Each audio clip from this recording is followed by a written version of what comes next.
Thanksgiving coming. It's coming. It's coming.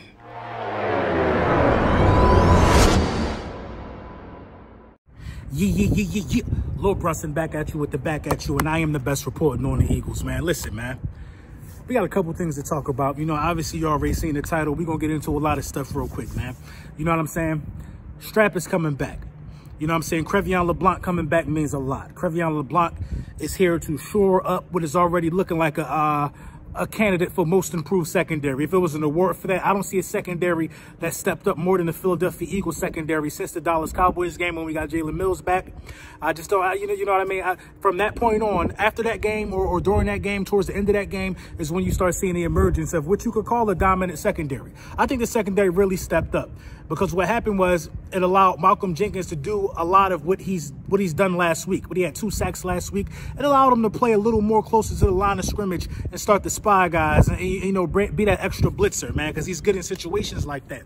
So Strap coming back, you know what I'm saying? Avonte Maddox continues to get healthy. Ronald Darby, I'm not really pleased with Ronald Darby's play right now, but Ronald Darby ain't no bum, ain't no scrub. You know what I mean? He just don't like to tackle, but that's a part of the game. Jalen Mills has been out of his mind since returning back from injury, man. So Strap coming back is giving us more rotational pieces, man. We're healthy on the defensive side of the ball, finally, at the cornerback position. So, you know, I guess the front office kind of looks a genius in that regard. We're not rushing to go get a cornerback or something like that. Believing in the guys that we had that got it done in big situations for us. So, you know, welcome back to Strap. Let's talk about it, man. Let's talk about Mike Vick. Mike Vick is saying Carson Wentz is doomed or Carson Wentz won't thrive in this system. Nick Foles set a bar so high, Carson Wentz ain't going to be able to achieve that bar. Well, you know what? Let's look at Michael Vick's career. He played for the Atlanta Falcons. There was never a bar set in Atlanta. So he really had no expectations to meet. So if this is just, if you want to go off his logic, he played for the Atlanta Falcons. He had no shoes to walk in. Nobody never won a Super Bowl there. He was trying to be the first guy to do it. Got into some legal troubles, got out of there. Came back to Philadelphia. We gave you a chance. There was no bar set when you got there. Why couldn't you meet expectations? You played for 2 franchises that didn't have a Super Bowl at the time. And you couldn't make nothing shake there. Get out of here. Get out of here with that, Vick. And y'all know I got pictures with Vick, man. Vick, my guy, man. But since Vick has turned media, in my opinion, Vick has said and done some questionable stuff. Some stuff that I wouldn't do if I was in a Vick position. You know what I'm saying? When Colin Kaepernick first started kneeling, here go Michael Vick. When he first started wearing the fro, he need to get a haircut. What they got to do with his skill to play football? Get out of here with that, Vick. I'm not trying to hear that, man. Just another dude think he know the position, man. You know what I'm saying? Soon he going to start hating on Lamar Jackson. Mark my words, because Lamar Jackson is looking like a better version of Michael Vick. Now, at the end of the day, we got the Dolphins.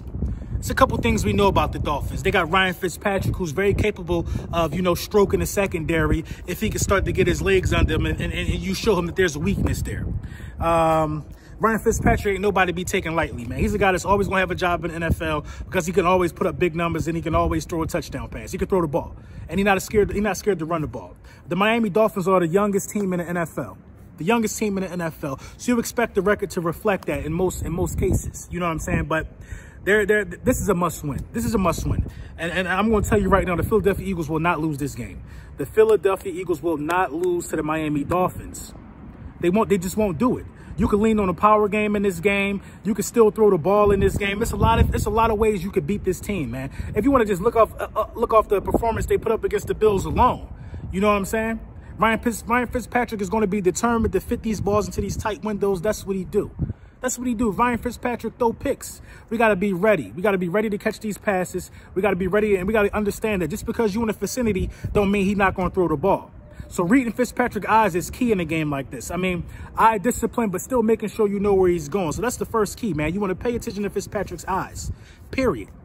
Pay attention to his eyes because he don't do a lot of looking off. He tries to believe in his arm more than actually looking off defenders and properly reading the defense sometimes, which is why Fitzpatrick hasn't been able to find a suitable home in the NFL for him. You know what I mean? There's always a question mark over him. So the first key, in my opinion, is to read this dude's eye. The second key is to lean on the power running game. If Jordan Howard playing, I suggest you mix it up with Jordan Howard and Jay Ajayi, especially Jay Ajayi. Jay Ajayi would love to give it to his former team.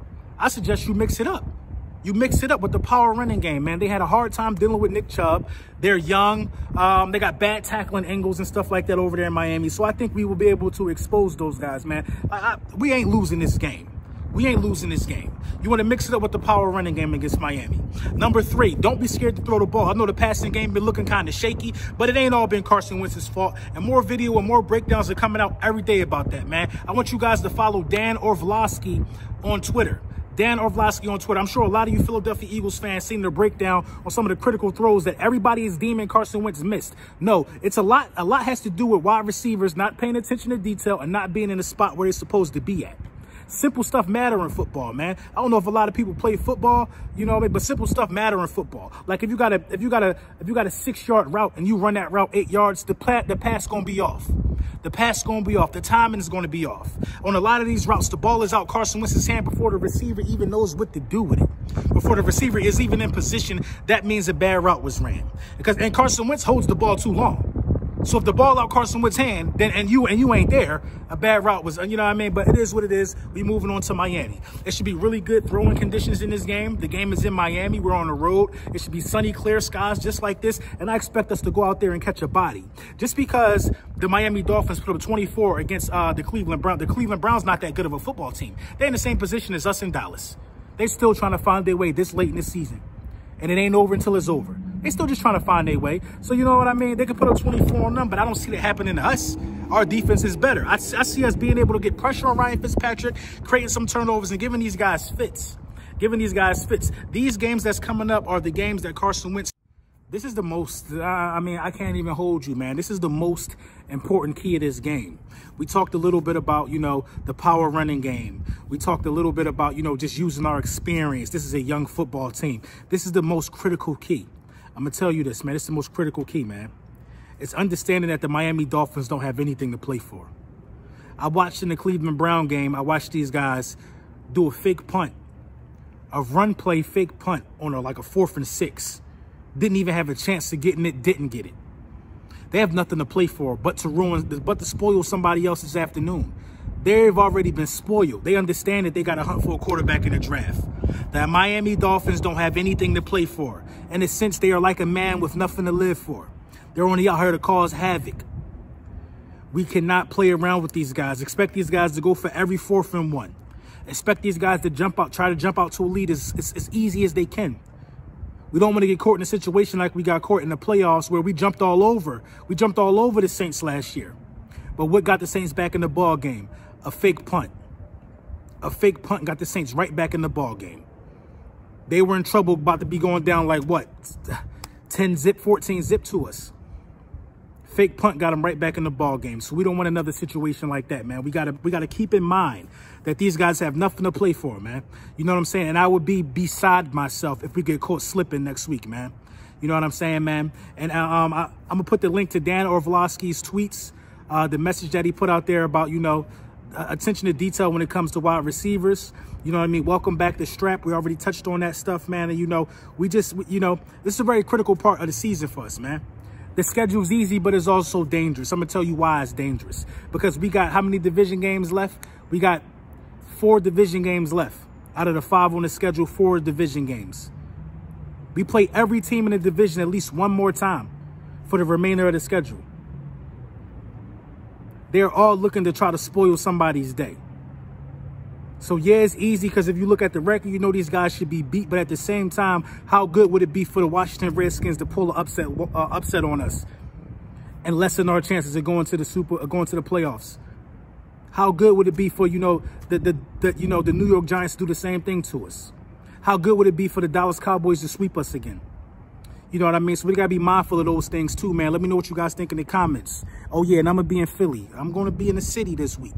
You know what I mean? Thanksgiving weekend, I'm going to be in the city for a couple of days, man. I would love to get a chance to see some of you guys and meet some of you guys, man. Let me know what y'all think in the comments, though.